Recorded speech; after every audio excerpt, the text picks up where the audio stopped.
आज 30 नोव्हेंबर 2024 सकाळचे 8 वाजलेत। मी गणपतीपुळ्याचं भक्तिनिवास सोडलं आहे आणि टुवर्ड्स रत्नागिरी त्या रस्त्यावर आहे।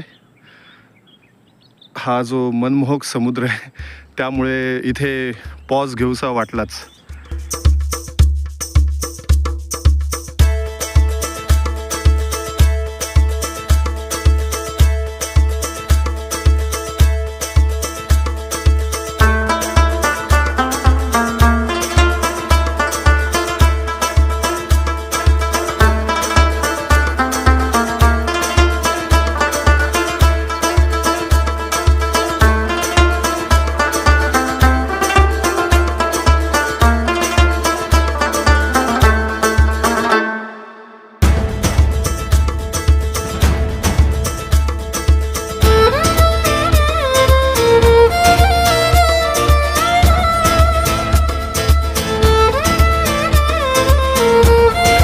एक गोष्ट लक्षात आली की कोकणातून एसटी गायब झाले।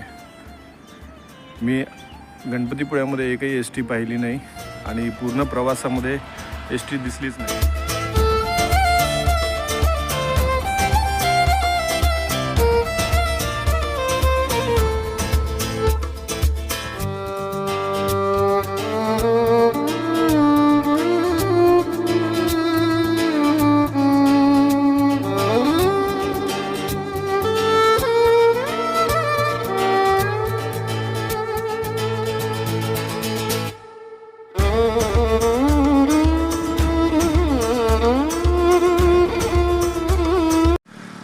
धुंद हिरवा मोहन मृत काळा, जबरदस्त।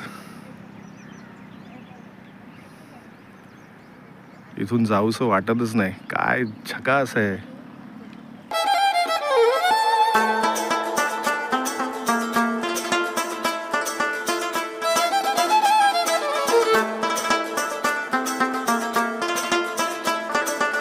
ही मला एसटी दिसली, ये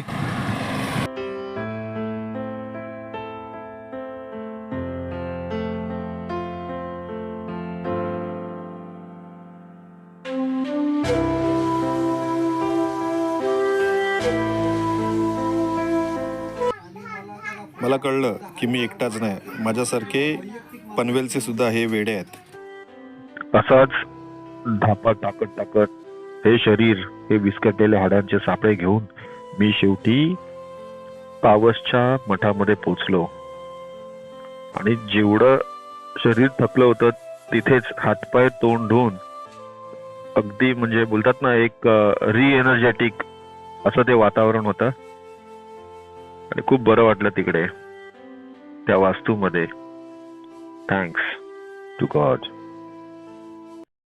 पावसच्या मठामध्ये दर्शन घेऊन झालं आणि आता एवढं ऊन आहे की एनर्जी लेवल गेन करण्यासाठी मी म्हटलं की आपण 1-1.5 तास इथे आराम केलेला बरा। तर हे नदीच्या बाजूला हे असं मंदिर आहे, तर इकडे मी आता 15-20 मिनटं थोडा आराम करतो, मगच पुढे जाईन। मस्ताना होता है हर खुशी से, हर गम से बेगाना होता है। पूर्णगड 6 किलोमीटर आणि कशेळी 19 किलोमीटर।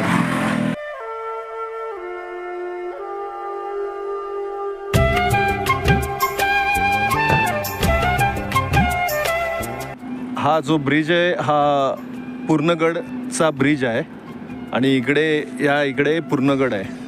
तर वेळेअभावी मला तो आता करता येत नाही आहे, बट एकंदरीत आता लकी असेल तर सनसेट एकदम छानपैकी बघायला भेटेल।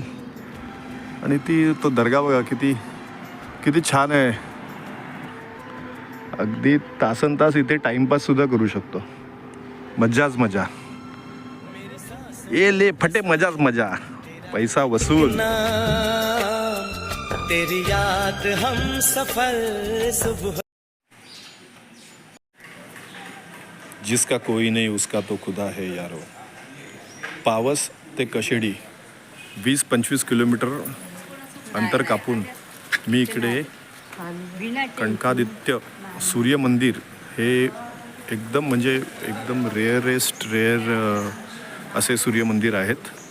तर तिकडे आलो, अगदीच थकलो होतो आणि इकडे मला कळलं की इथे भक्त निवास आहे. त्यामुळे आजची राहण्याची मोफतपेक्षा कमी दरातली सोय झालेली आहे आणि खरोखर बरं वाटलं. आणि इथे जेवणसुद्धा आहे आणि हे अशा प्रकारे इथे राहण्याची सोय आहे.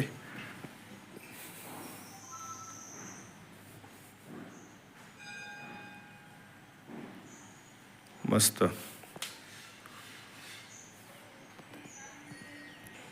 त्या दादाने मला सांगितलं की तुम्ही सायकल आतमध्येच लावा म्हणजे काही धोका नाही. आता मी देवळात जातो. इथे मी 2 वेळा येऊन गेलो आहे पण मला हे आठवत नव्हतं की इकडे भक्त निवास आहे की नाही. आणि इथे रस्ता जसा म्हणजे मी कापत गेलो ना तेव्हा मला कळलं अरे इधर तो आपण आलेला आहे. पण मस्त हे देऊळ आहे ना, तुम्ही सगळ्यांनी म्हणजे जो कोणी हा व्हिडिओ बघेल नाही बघेल बट हे देऊळ बघण्यासाठी तुम्ही नक्की ह्या जागेवर या. माइंड ब्लोईंग आहे काम आणि आतमध्ये लाकडाचं काम वगैरे पण सुंदर आहे. मला आता आठवायला लागलं सगळं.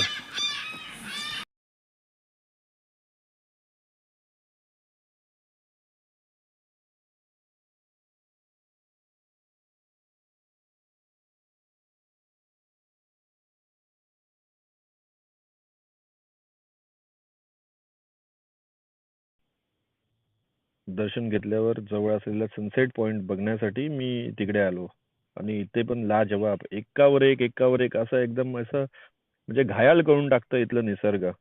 Mind blowing.